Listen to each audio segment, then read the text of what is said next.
Hello नमस्कार प्यारे विद्यार्थियों, आप सभी का इस YouTube चैनल पर स्वागत है।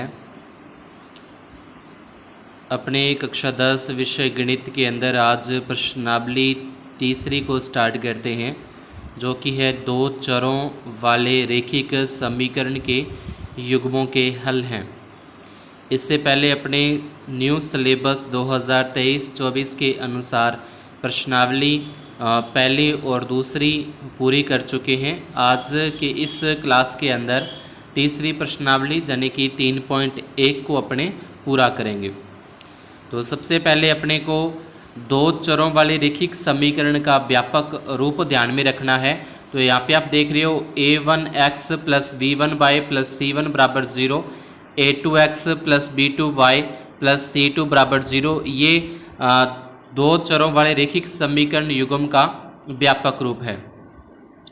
अब अगर इससे हलों की बात करें कि इसके कितने हल अपने हो सकते हैं, तो सबसे पहला आता है अद्वितीय हल आता है, जिसको अपने संगत हल भी कहते हैं। और इसकी जो रेखाएं होंगी, ग्राफ के ऊपर जो रेखाएं खींची जाएंगी वो रेखाएं एक दूसरे को प्रतिच्छेद करेंगी, यानी कि जिनके अद्वितीय हल निकलेंगे। अद्वितीय का हल का मतलब जिसका एक ही हल होता है उसकी संगत हल होंगे, और जो रेखाएं होंगी वो एक दूसरे को प्रतिच्छेद करेगी। और उसके लिए शर्त होती है a1 बटे a2 बराबर नहीं b1 बटे b2, यानी कि जो व्यापक रूप होता है समीकरण का, इस समीकरण से अपने a1 a2 b1 b2 के मान निकालेंगे। और उसके बाद अगर उनके मान a1 बटे a2 का मान बराबर नहीं आता b1 बटे b2 के, तो वो अद्वितीय हल है और उसकी रेखाएं प्रतिच्छेद करेंगी। दूसरी बात करें अनेक हल या संगत हल, या जिसको अपने संपाती रेखाएं कहते हैं। तो अनेक हल का मतलब जिसके अनंत हल होते हैं, ठीक है, जिसके कोई अंत नहीं होता, कितने भी हल उसके हो सकते हैं। और रेखाएं संपाती होती हैं। संपाती रेखा का मतलब कि एक ही रेखा के ऊपर दूसरी रेखा ग्राफ के ऊपर आएगी। एक रेखा के ऊपर ही दूसरी रेखा खींची जाती है, तो वो उसकी संपाती रेखाएं होती हैं। तो इसके लिए शर्त है कि तीनों के तीनों मान क्या होंगे, बराबर होंगे, यानी कि a1 बटे a2 बराबर b1 बटे b2 और बराबर c1 बटे c2। इसके बाद तीसरी शर्त की बात करें, जिसका कोई हल नहीं होता, जिसका कोई भी उत्तर नहीं निकलता, असंगत होता है और रेखाएं समांतर होती हैं। समांतर रेखाओं का मतलब बिल्कुल सीधी रेखाएं जो एक दूसरे को कहीं पे भी नहीं काटती, समांतर रेखाएं बिल्कुल सीधी जाती हैं। तो इसके लिए शर्त आ जाएगी a1 बटे a2 बराबर b1 बटे b2 और बराबर नहीं है c1 बटे c2। ये तीनों शर्तों के आधार पे ही आगे अपने को जो प्रश्नावली 3.1 है उसको सॉल्व करना है। इसका पहला प्रश्न अपने को दिया गया, पहले का पहला पॉइंट है, जिसमें लिखा है कि कक्षा 10 के 10 विद्यार्थियों ने गणित की पहेली प्रतियोगिता के अंदर भाग लिया है। यदि लड़कियों की संख्या लड़कों की संख्या से 4 अधिक है, यानी कि लड़कियां ज़्यादा है लड़कों से, यानी कि 4 लड़कियां लड़कों से ज़्यादा है। अगर लड़कों की संख्या 2 है तो लड़कियों की संख्या 6 होगी। अगर लड़कों की संख्या 4 है तो जो लड़कियां हैं वो 8 होंगी, यानी कि 4 संख्या उससे क्या है, ज़्यादा है। तो इसके अंदर सबसे पहले अपने को हल के अंदर लिखना है, माना कि लड़कों की संख्या x मान ली और लड़कियों की संख्या को अपने y मान लिया। आप चाहो तो ऐसा भी लिख सकते हो कि माना कि लड़कियों की संख्या x और लड़कों की संख्या y, वो अपने पे डिपेंड है कि अपने किसको क्या मान के चलना है। तो माना कि लड़कों की संख्या बराबर x, लड़कियों की संख्या y। कुल विद्यार्थी अपने को दे रखे हैं प्रश्न में 10। कुल का मतलब लड़कों की संख्या प्लस लड़कियों की संख्या और बराबर में 10, जिसको अपने 1 नंबर समीकरण नाम दिया है। दूसरी शर्त के प्रश्न में दूसरी शर्त के अनुसार या स्थिति के अनुसार लड़कियों की संख्या 4 अधिक है, तो दोनों की संख्या को बराबर करने के लिए, जैसे मान लो कि लड़कों की संख्या 2 है और लड़कियों की संख्या 6 है, बॉयज़ 2 है और गर्ल 6 है, तो दोनों की संख्या को बराबर करने के लिए जिसकी संख्या कम है उसमें उतने प्लस कर देते हैं। तो लड़कों की संख्या 4 कम है, इसलिए लड़कों की संख्या में 4 प्लस कर दिए और बराबर में लड़कियों की संख्या y। यहाँ से अपने पक्षांतरण करें प्लस का y, तो ये माइनस का y हो जाएगा, x माइनस वाई प्लस 4 बराबर में 0। ये अपनी दूसरी समीकरण आ जाएगी। अतः इसका बीजगणितीय रूप के अंदर लिखें तो पहली समीकरण और जो दूसरी समीकरण है दोनों का ये प्लस का 4 इधर आके माइनस का 4 हो जाएगा, यानी कि प्लस 4 का अपने पक्षांतरण कर दे तो माइनस का 4 हो जाता है। तो ये इसका बीजगणितीय रूप आ चुका है। तो पहला पॉइंट प्रश्न में ये था कि जो दिया गया उसका बीजगणितीय रूप लिखना है। बीजगणितीय रूप का मतलब जो समीकरणें हैं वो अपने को लिखनी है। इसके बाद इसको आलेखीय या ज्यामितीय रूप के अंदर हल करना है। तो सबसे पहले अपने समीकरण 1 है उसको लेके चलें। तो समीकरण 1 के अंदर x प्लस वाई बराबर 10, यहाँ से अपने दोनों में से किसी एक का पक्षांतरण कर देंगे। तो जैसे मैंने यहाँ पे x का पक्षांतरण किया तो ये माइनस का x हो जाएगा, यानी कि बराबर के दूसरी तरफ लेके जाएंगे x को तो माइनस का x हो जाता है। यहाँ पे x बराबर 1 रखने पर यानी कि ये जो अपनी समीकरण बनी है 10 माइनस x, तो इस x की जगह पे अब अपने को मान रखने हैं। तो x का मान 1 रखेंगे तो 10 में से 1 घटा दिया 9 आ गया। फिर x बराबर 2 रखने पर यानी कि x की जगह पे 2 रखना इसी के अंदर ही है 10 माइनस x, पहले इसकी जगह पे 1 रखने पर तो 9 बचा, फिर x की जगह पे 2 रख देंगे तो 10 में से 2 घटाएंगे 8 बचेंगे। फिर x बराबर 3 रखने पर 10 में से 3 घटा दिए 7 बचेंगे। तो इस तरीके से 3 मान रखने पर अपने पास 3 मान आ जाते हैं। तो ये एक अपने को x और y के रूप में सारणी प्राप्त हो जाती है, जिसके अंदर अपने x के मान 1 रखा, y का मान 9 आया, फिर x का मान 2 रखने पर y का मान 8 आ गया, फिर x का मान 3 रखने पर y का मान 7 आ गया। ऐसे ही समीकरण 2 से 2 नंबर समीकरण अपने को दे रखी है, उस 2 नंबर समीकरण के अंदर भी अपने को सेम इस तरीके से ही करते हैं। इसके अंदर भी अपने चाहे तो यहाँ से y का पक्षांतरण या x का पक्षांतरण कर देते हैं। तो देखिए यहाँ पे y का पक्षांतरण किया तो ये माइनस का y प्लस का y हो गया और प्लस माइनस का 4 इधर आके प्लस का 4 हो गया। x माइनस वाई यानी कि अपने को ये था कि x माइनस वाई बराबर में माइनस के 4। तो यहाँ से करना क्या है कि जो माइनस के 4 हैं वो तो प्लस के 4 हो जाएंगे और बराबर में माइनस के y है वो प्लस के y हो जाएंगे। तो ये एक अपने पास समीकरण बन जाती है।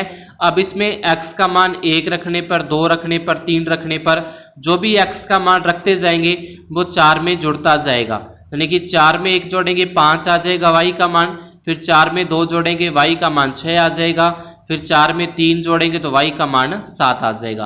तो इस तरीके से x के मान 1, 2, 3 रखने पर जो y के मान है वो अपने पास 5, 6, 7 आ जाते हैं। और इससे भी 1, 2 x और y के रूप में अपने सारणी प्राप्त हो जाती है। इन दोनों सारणियों से अपने को जो ग्राफ दिया जाता है उस ग्राफ के ऊपर इस तरीके से लाइनें खींचते, जैसे 1, 2, 3, 4, 5, इधर -1, -2, -3, -4, -5, ये y अक्ष हो जाएगा अपना +1, +2, +3, +4, और ये y डैश अक्ष हो जाएगा -1, -2, -3, -4, -5। ये x अक्ष है और ये अपना y अक्ष, इसको x डैश लिख देंगे और इसको y डैश लिख देंगे। अब सबसे पहले अपने देखें x का मान 1 रखना है, तो x का मान 1 तो यहाँ पे है इस बिंदु पे, और y का मान 5, तो 1, 2, 3, 4 और y का मान 5 यहाँ पे आ जाएगा। तो इसकी सीध के अंदर बिल्कुल अपने को एक डॉट लगाना है, बिंदु लगाना है। फिर दूसरा x का मान 2 और y का मान 6, तो y का मान थोड़ा सा और ऊपर हो जाएगा, x की जगह पे 2 इस तरीके से और y की जगह पे 6 ऐसे आ जाता है। फिर x का मान 3, तो 3 की सीध में ऐसे चलते तो ऊपर y का मान 7 आ जाता है। तो इस तरीके से एक अपने को तीनों बिंदुओं को मिलाते हुए एक रेखा खींचनी है। ऐसे जो ऊपर अपने को एक सारणी प्राप्त हुई थी उस सारणी से भी अपने को लाइन खींचनी है। और ग्राफ के ऊपर पैमाना लिखा जाता है कि x अक्ष पर 1 बड़ा खाना बराबर 1 इकाई, y अक्ष पर 1 बड़ा खाना बराबर 1 इकाई। अगर अपने दो का अंतर लेके चल रहे हैं, ग्राफ बड़ा आ रहा है, जैसे यहाँ पे जो मान है वो 100, 200, 300 ऐसे आ रहे हैं, तो जो इकाई है वो भी अपनी बढ़ जाती है, 100, 200 के अंदर हो जाती है। इसके बाद सेकंड प्रश्न के अंदर जिसके अंदर बोला कि 5 पेंसिलों और 7 कलमों का मूल्य 50 रुपये है, जबकि 7 पेंसिल और 5 कलमों का मूल्य 46 रुपये है। तो एक पेंसिल और एक कलम का मूल्य ज्ञात कीजिए। तो सबसे पहले इसके अंदर भी माना कि एक पेंसिल का मूल्य x रुपये आ जाएगा, एक पेंसिल का मूल्य x रुपये, एक कलम का मूल्य y रुपये आ जाएगा दोनों का। फिर 5 पेंसिल और 7 कलम, प्रश्न में अपने को दे रखा है 5 पेंसिल और 7 कलम 50 रुपये की है, तो इससे एक समीकरण बन जाएगी 5x + 7y = 50। सेकंड शर्त के अंदर अपने को बोला कि 7 पेंसिल और 5 कलम का मूल्य 46 रुपये है, तो 7x + 5y = 46, ये अपनी 2 नंबर समीकरण आ जाती है। अब ये दोनों की क्या होगी, बीजगणितीय रूप आ चुका है। अब इसको अपने ग्राफीय या आलेखीय विधि से इसको अपने हल करते हैं।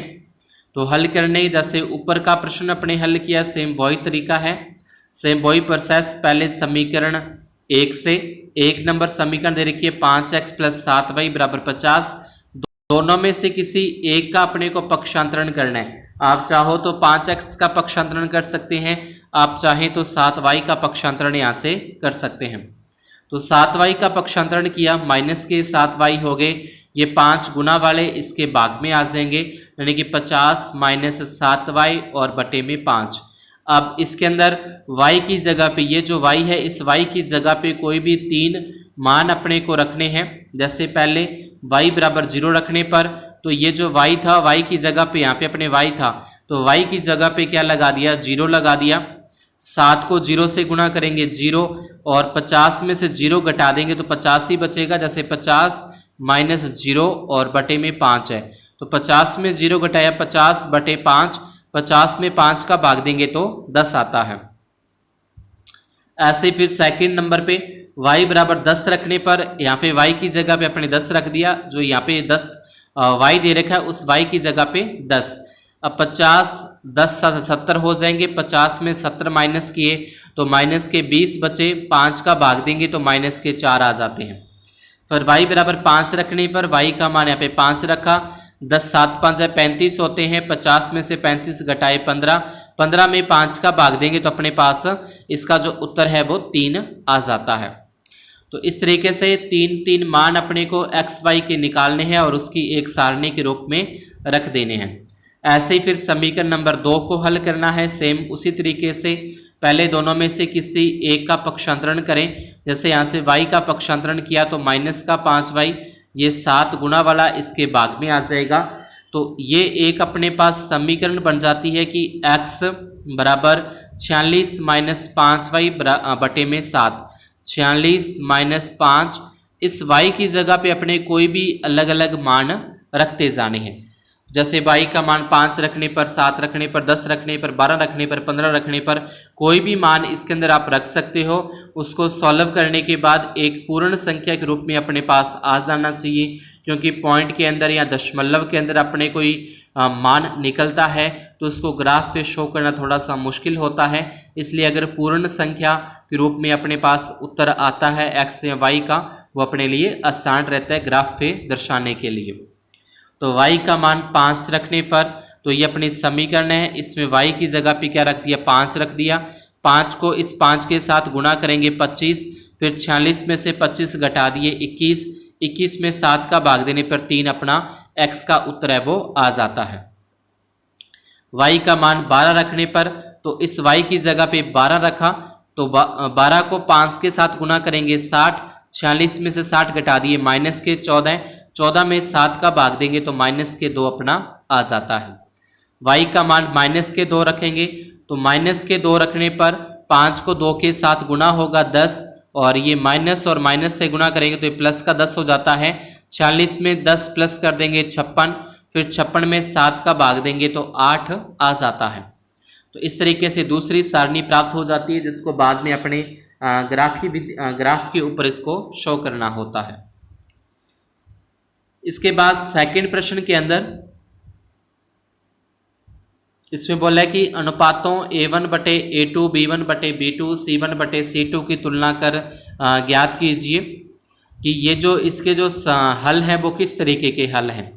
तो जैसे स्टार्टिंग के अंदर ही अपने को देखा था 3 प्रकार के हल अपने देखे, तो वही कंडीशन वही शर्त इसके अंदर लगाकर अपने को हल करने हैं।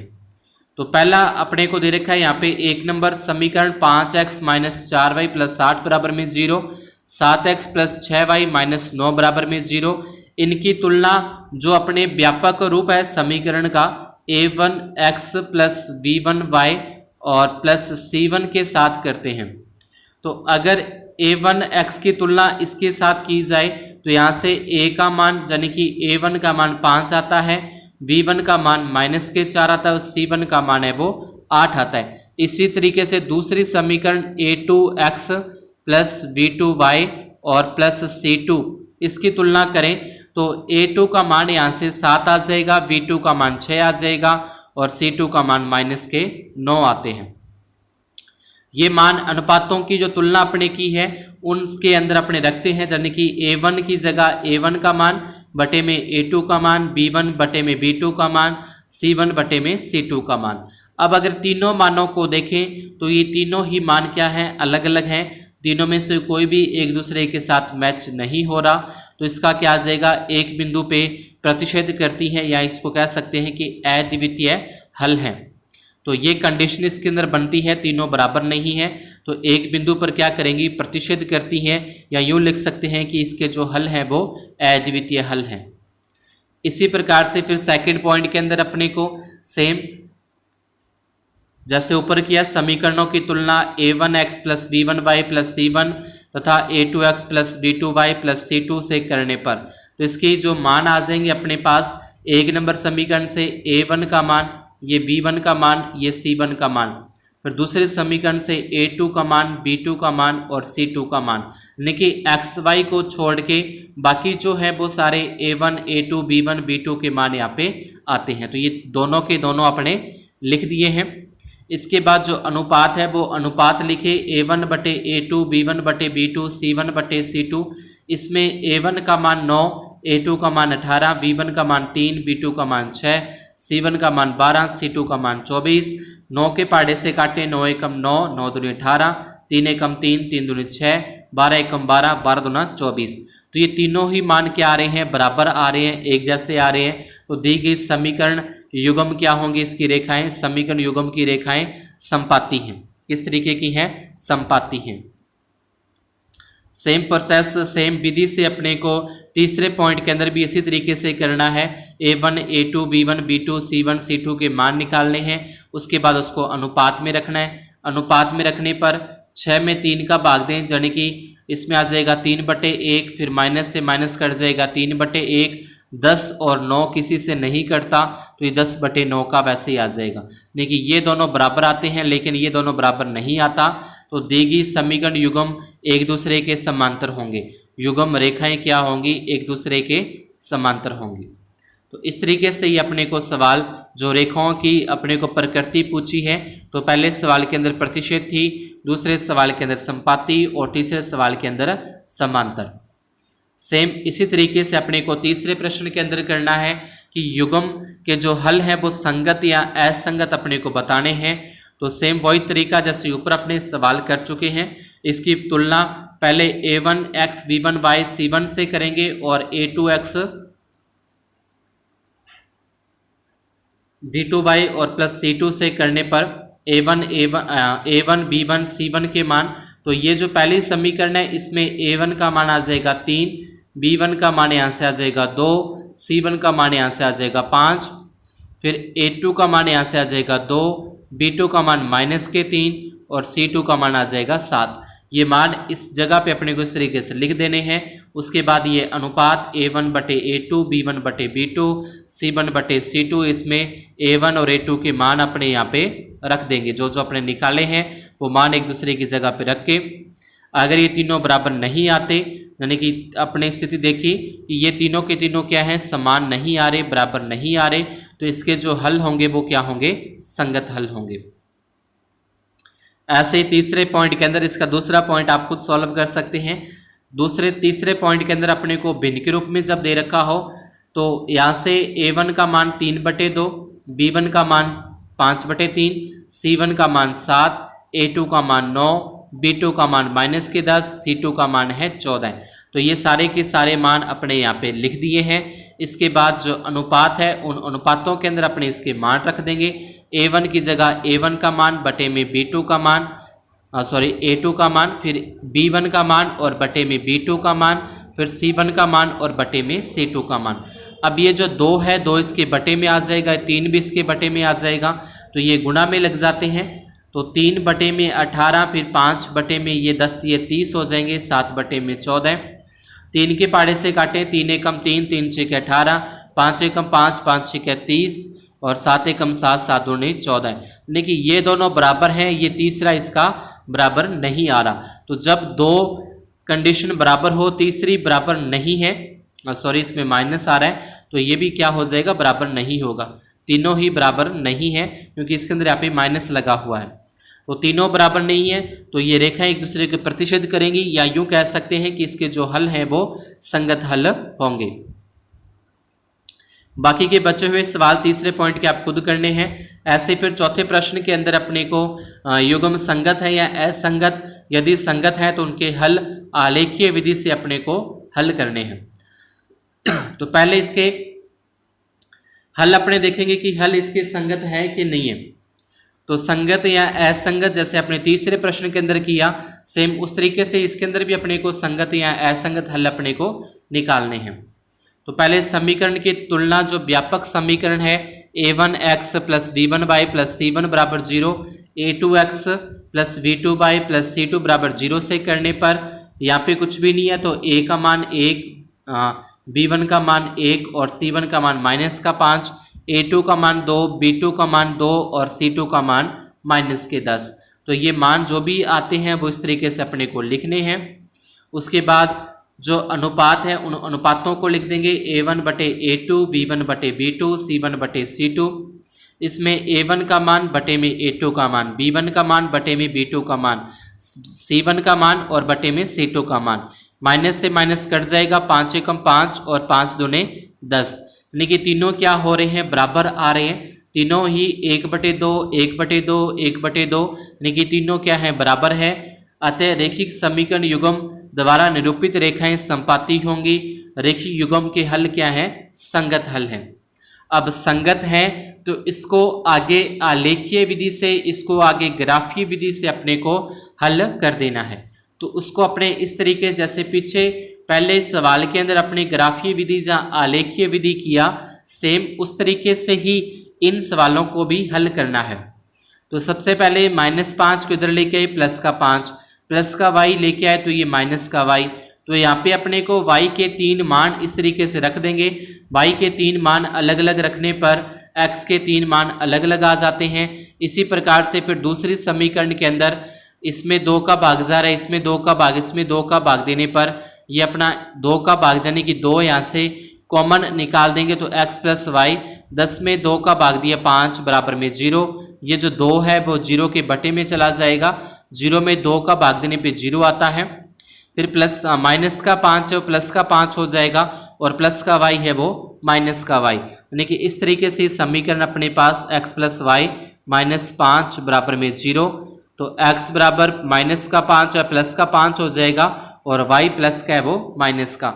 अब इसमें भी y के मान अलग अलग रख देंगे, तो यहाँ से x के मान अपने पास आते जाएंगे, और उसके बाद इनको ग्राफ के ऊपर अपने शो कर देना है। ऐसे ही सेकंड प्रश्न के अंदर भी अपने को सेम उसी तरीके से पहले a1, b1, c1 के मान निकालेंगे, उसके बाद फिर a2, b2, c2 के मान निकालेंगे। इनको अपने रख देना है अनुपात के अंदर, यानी कि a1 बटे a2, b1 बटे b2, c1 बटे c2। यहाँ से समीकरण से अपने को इनके मान लेने हैं, और इन अनुपातों के अंदर जो a1 का मान 1 है, a2 का मान 3 है, b1 का मान -1, b2 का मान -3, c1 का मान 8 और c2 का मान 16। ये मान इसमें रखेंगे। मान रखने के बाद 1/3, ये माइनस से माइनस कट गया, 1/3, 8 एकम 8, 8 दूनी 16, यानी कि ये दोनों बराबर आ रहे हैं। तीसरा इसका बराबर नहीं आता, तो इसमें ये लिखा जाएगा कि a1 बटे a2 बराबर है b1 बटे b2 बराबर नहीं है c1 बटे c2। अतः समीकरण युग्म द्वारा निरूपित रेखाएं समांतर होंगी तथा समीकरण युग्म का जो हल है वो असंगत है। अब असंगत हल आता है तो उसको आगे आलेखीय विधि या ग्राफीय विधि से अपने को हल नहीं करना। इसी प्रकार से फिर तीसरे पॉइंट के अंदर सेम वही तरीके से अपने को करना है। सबसे पहले a1 b1 c1 a2 b2 c2 के मान निकालने हैं दोनों समीकरणों से, उसको अनुपात के अंदर अपने को रख देना है। यानी कि यहाँ से a1 का मान आ जाएगा ये अपना a1 का मान, फिर b1 का मान 1, c1 का मान -6, a2 का मान 4, b2 का मान -2 और c2 का मान -4। ये मान इस तरीके से लिख देने हैं। ये अनुपात आ जाएंगे। इन अनुपातों के अंदर अपने को a1 की जगह a1 का मान, b2 की जगह a2 की जगह a2 का मान, b1 का मान, b2 का मान, c1 का मान और c2 का मान। इसके बाद ये 2 के पहाड़े से कटें, 2 एकम 2, 2 दूनी 4, फिर ये 1/-2, 3 एकम 3, इसको 2 के पहाड़े से काट दें, 3 दूनी 6 और 2 दूनी 4। अब ये तीनों ही क्या हो रहे हैं, तीनों बराबर नहीं है, तीनों ही मान अलग अलग आ रहे हैं, तीनों ही स्थिति क्या है, अलग अलग हैं। समीकरण युग्म द्वारा निरूपित रेखाएं प्रतिषेध होंगी। समीकरण युग्म का हल संगत है और अद्वितीय हल है। अब संगत है तो संगत होने के साथ इसको आगे आलेखीय विधि से, इसको आगे ग्राफीय विधि से अपने को हल कर देना है। तो इस तरीके से आप इसको हल कर सकते हो। y के या x के 3-3 मान रख दोगे और उस दूसरे के मान 3 आ जाएंगे। फिर जो सारणियाँ बनेगी, इन सारणी से अपने को ग्राफ के ऊपर शो कर देना है। आगे 5वें प्रश्न के अंदर, इसके अंदर बोला कि एक आयताकार बाग जिसकी लंबाई चौड़ाई से 4 मीटर अधिक है और इसका अर्ध परिमाप अपने को दे रखा है 36 मीटर। बाग की बीमाएं मतलब लंबाई और चौड़ाई अपने को ज्ञात करनी है। तो माना कि आयताकार बाग की लंबाई x मीटर, चौड़ाई y मीटर है। पहली स्थिति में अपने बोला कि चौड़ाई से 4 मीटर अधिक है, यानी कि जो लंबाई x है वो चौड़ाई से क्या है, 4 मीटर अधिक है, यानी कि y + 4 आ जाएगा। y का पक्षांतरण करें तो ये माइनस का y हो जाएगा और ये अपनी आ जाएगी 1 नंबर समीकरण। फिर सेकंड स्थिति में बोला कि आयत का अर्ध परिमाप, तो अर्ध परिमाप का सूत्र होता है लंबाई प्लस चौड़ाई बराबर अपने को 36 दे रखा है। लंबाई x है, चौड़ाई y है, बराबर में 36, ये 2 नंबर समीकरण आ जाएगी। तो अतः इनका जो समीकरण युग्म बनेगा वो ये दोनों के दोनों समीकरण युग्म अपने पास आ जाते हैं। आगे इसको ग्राफीय विधि से या आलेखीय विधि से अपने इसको हल कर देंगे, यानी कि दोनों में से समीकरणों को हल करते हुए x या y के जो भी मान अपने यहाँ पे ले, जैसे समीकरण a को अगर अपने हल करें तो इसको लिखा जाएगा x - y बराबर में 4, तो x बराबर 4 प्लस में y, यहाँ पे y के मान 1, 2, 3 रखने पर जो x के मान है वो 5 आ जाएगा, 6 आ जाएगा और 7 आ जाएगा। इसी प्रकार से दूसरी समीकरण के अंदर x बराबर 36 माइनस y, यहाँ पे y के मान 2, 4, 6, 8 कुछ भी रखोगे, जैसे 2 रखा तो x का मान 34 आ जाएगा, 8 रखा तो 36 में से 8 घटा के इसका मान अपने पास 28 आ जाएगा। तो इस तरीके से अलग अलग मान इसमें आते जाएंगे। लास्ट प्रश्न 7वें के अंदर, जिसके अंदर अपने को 2 समीकरण दे रखी है और उन दोनों समीकरणों को आलेखीय विधि से अपने हल कर देना है। तो आलेखीय विधि से या ग्राफीय, आलेखीय विधि, ग्राफीय विधि या ज्यामितीय विधि, तीनों एक ही नाम है। तीनों का मतलब अपने को y के 3 मान रखते जाएंगे और x के 3 मान आते जाएंगे।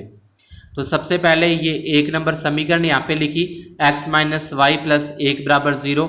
यहाँ से x बराबर जो प्लस का 1 है वो माइनस का 1 हो जाएगा और जो y है वो माइनस का है तो प्लस का हो जाएगा। अब यहाँ पे y के मान कुछ भी अपने रखते जाएं, जैसे y का मान 1 रखेंगे तो 1 में से 1 घटा दिया 0। अगर y का मान 2 रखेंगे, 2 में से ये 1 घटेगा तो 1 बचता है। y का मान 3 रखने पर 3 में से 1 घटा देंगे तो 2 आ जाएगा। इसी प्रकार से फिर दूसरे समीकरण को हल करें तो माइनस के 12 इधर बराबर के दूसरी तरफ लेके जाएं तो प्लस के 12 हो जाएंगे। प्लस के 2y हैं वो माइनस के 2y और 3 जो गुणा में है वो इसके भाग में आ जाएंगे। यहाँ पे y का मान 0 रखा तो 2 को 0 से गुणा किया 0, 12 में से 0 घटा देंगे 12 बटे में 3 का भाग देंगे 4 आ जाएगा।